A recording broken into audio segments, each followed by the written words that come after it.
Looking for a startup job that fits you perfectly? Your tribe helps you discover, apply, and land startup jobs that matches your skills. Find your tribe with your tribe today. 2 spoon போதும். Lion date syrup. இதுல iron, fibre, vitamins, நோய் எதிர்ப்பு சக்தி அதிகமா இருக்கு. Lion date syrup.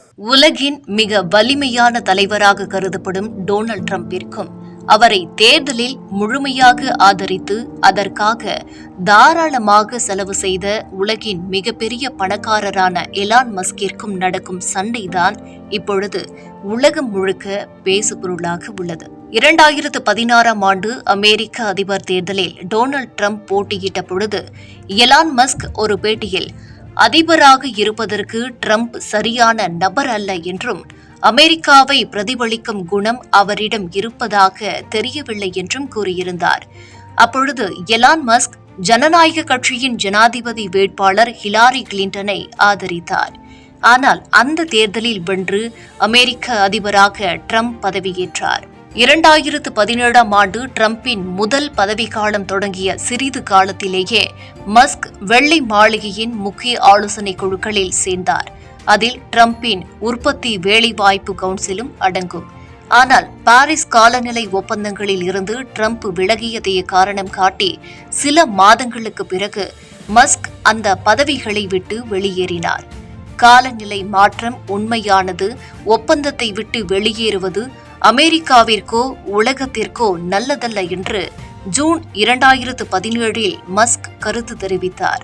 ஆனாலும் மஸ்கின் rocket நிறுவனமான space X, NASA மற்றும் பிற நிறுவனங்களுடன் பில்லியன் டாலர் ஒப்பந்தங்களை கொண்டிருப்பதால் மஸ்க் மத்திய அரசாங்கத்துடன் நெருங்கிய உறவை தொடர்ந்தார். புளோரிடாவில் 2020 ஆண்டு ஸ்பேஸ் எக்ஸ் ஏவுதலின் போது எலான் மஸ்க் சிறந்த மனிதர், அவர் இங்குள்ள சிறந்த மூளைகளில் ஒருவர், அற்புதமான வேலையை செய்துள்ளார் என்று ட்ரம்ப் வெளிப்படையாக பாராட்டினார். 2022 ஆண்டு மே மாதம் மஸ்க் ஜனநாயக கட்சியினருக்கான தனது ஆதரவை முடிவுக்கு கொண்டு வருவதாக கூறினார்.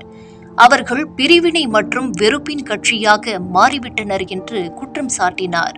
2022 ஆண்டு நவம்பர் மாதம் ட்விட்டரை எலான் மஸ்க் வாங்கிய பின் ட்ரம்பின் ட்விட்டர் கணக்கை விரைவாக மீட்டெடுத்தார்.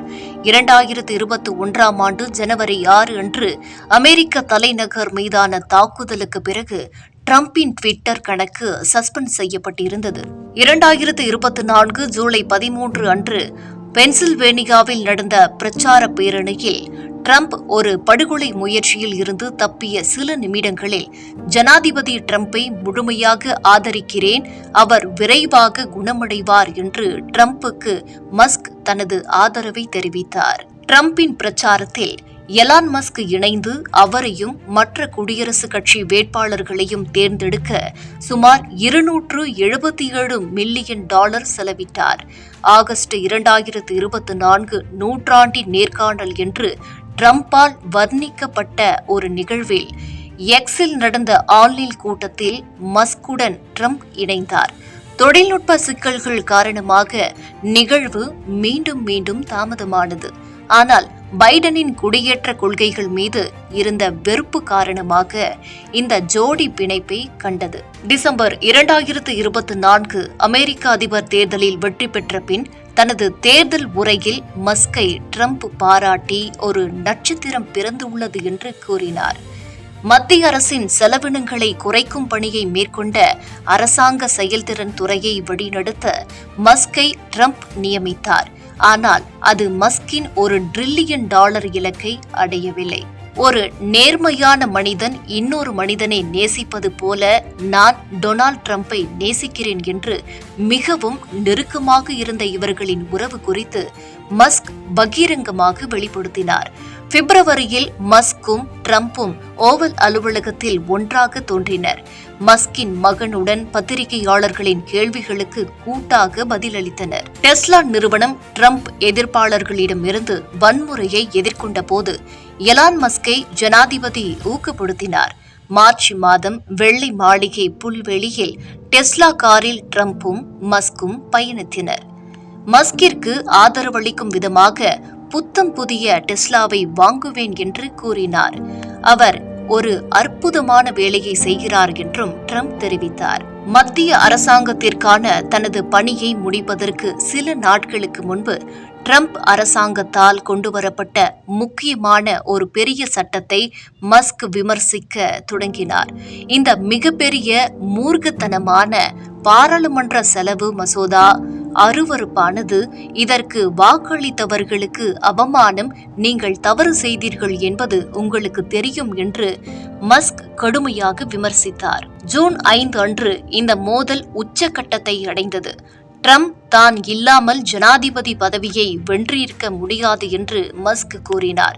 இதற்கு பதிலடி கொடுக்கும் விதமாக செல்வாக்கு இழந்த பிறகு மஸ்க் பைத்தியம் பிடித்தவர் போல மாறிவிட்டார் என்று ட்ரம்ப் குற்றம் சாட்டினார்.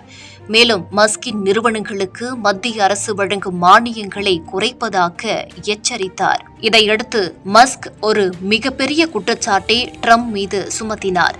டொனால்ட் ட்ரம்ப் குழந்தைகளுக்கு எதிரான பாலியல் குற்றச்சாட்டப்படும் எப்ஸ்டீன் கோப்புகளில் இருக்கிறார்.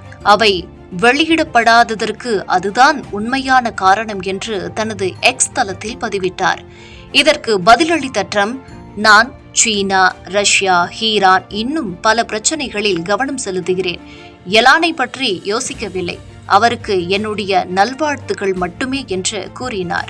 இரு பெரும் பிரபலங்களுக்கு நடுவில் நடக்கும் இந்த வார்த்தை யுத்தம், இதற்கு முன்பு இவர்கள் இருவரும் ஒருவரை ஒருவர் கடுமையாக விமர்சித்த பின்பும் அதை மறந்து இருவரும் சேர்ந்தது போல் சுமூகமாக முடியுமா, அல்லது மஸ்க் அறிவித்தது போல் ஒரு புதிய கட்சி தொடங்கும் நிலைக்கு கொண்டு செல்லுமா என்பது கொஞ்ச நாளில் தெரிந்துவிடும்.